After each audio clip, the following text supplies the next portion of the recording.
बहुचर्चित कांड में बड़ी सुनवाई। नहीं चलेगा अभय चौटाला पर 302 के तहत हत्या का मुकदमा। अभय सिंह के वकील ने दी जानकारी। एक समय हरियाणा की राजनीति में उथल-पुथल मचाने वाले बहुचर्चित महम कांड में आज रोहतक की अदालत ने फैसला सुना दिया है। अदालत के इस मामले में केस को दोबारा शुरू करने की पुनर्विचार याचिका खारिज कर दी है। इससे इनेलो के नेता अभय सिंह चौटाला और अन्य लोगों को बड़ी राहत मिली है। बता दें कि 27 फरवरी 1990 में महम उपचुनाव के दौरान बेंसी गांव में बवाल हुआ था, जिसमें कई लोगों की मौत हो गई थी। इस उपचुनाव में तत्कालीन मुख्यमंत्री ओम प्रकाश चौटाला उम्मीदवार थे।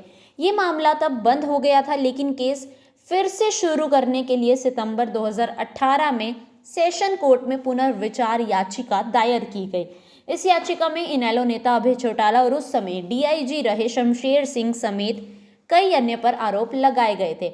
इसके चलते 23 जनवरी यानी कि अब शनिवार को दोनों पक्षों की दलीलें सुनने के बाद सोमवार तक फैसला सुरक्षित रखा गया था, लेकिन आज वाईके बहल की अदालत ने फैसला सुनाते हुए अभय सिंह चौटाला और दूसरे आरोपियों को राहत दी है। आरोपी पक्ष की याचिका को खारिज कर दिया गया है। पीड़ित पक्ष के वकील ने हाईकोर्ट में जाने की बात की है। उन्होंने कहा है कि रोहतक की कोर्ट ने केवल रिवीजन की याचिका रद्द की है। केस की कैंसिलेशन रिपोर्ट नहीं आई है, जिसके चलते केस अभी भी खुला है। इस केस में पुलिस पुख्ता सबूत नहीं जुटा पाई है और उसने अनट्रेस रिपोर्ट कोर्ट में फाइल की थी, जिसके चलते कोर्ट ने रिवीजन खारिज कर दी है। मामला बड़ा संगीन है और उस वक्त सरकार ने आरोपियों को बचाने की भी भरपूर कोशिश की थी।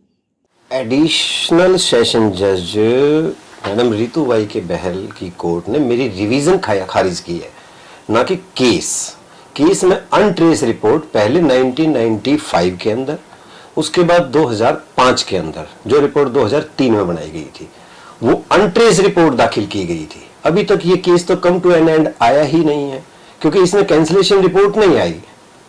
केस ओपन है, सिर्फ अनट्रेस रिपोर्ट आई है, जिसके अंदर हमें जो डॉक्यूमेंट्स अवेलेबल थे उन डॉक्यूमेंट्स के अकॉर्डिंग हमें जिन एक्यूज्ड का पता चला था उन एक्यूज्ड के रिगार्डिंग हमने रिवीजन फाइल की थी। अब अगर और कोई नए फैक्ट आते हैं then again case will be open. High court इस रिवीजन के अगेंस्ट हाईकोर्ट जाएंगे, क्योंकि जो डॉक्यूमेंट्स हमारे पास अवेलेबल थे उनके अंदर कुछ डॉक्यूमेंट्स हमें मिल नहीं पाए थे। उन डॉक्यूमेंट्स के रिगार्डिंग हमने एडिशनल एविडेंस की एप्लीकेशन मूव की थी। जो एडिशनल एविडेंस की एप्लीकेशन जो हमारी थी वो कोर्ट ने खारिज कर दी है, उसके अगेंस्ट हम हाई कोर्ट जाएंगे।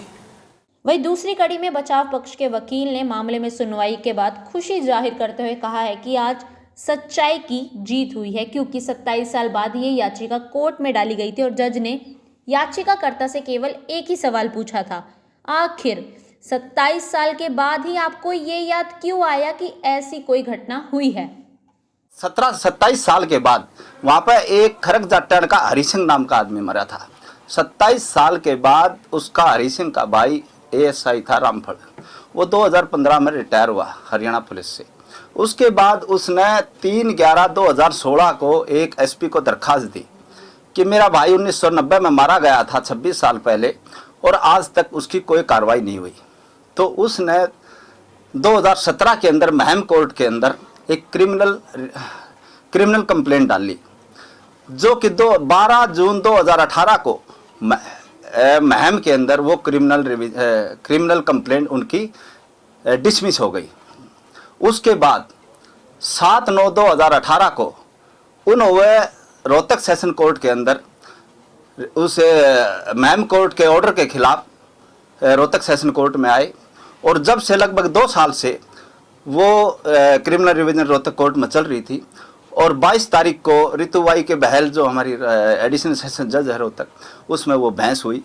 हमने अपनी पैरवी की, हमने अपनी दलीलें दी, सुप्रीम कोर्ट का भी लॉ दिया और हमने सारी बातें उनको बताई, हमने दलील दी। हमारी दलील को मानते हुए उन्होंने आज ये 25 तारीख को बहुत एक अहम फैसला सुनाया।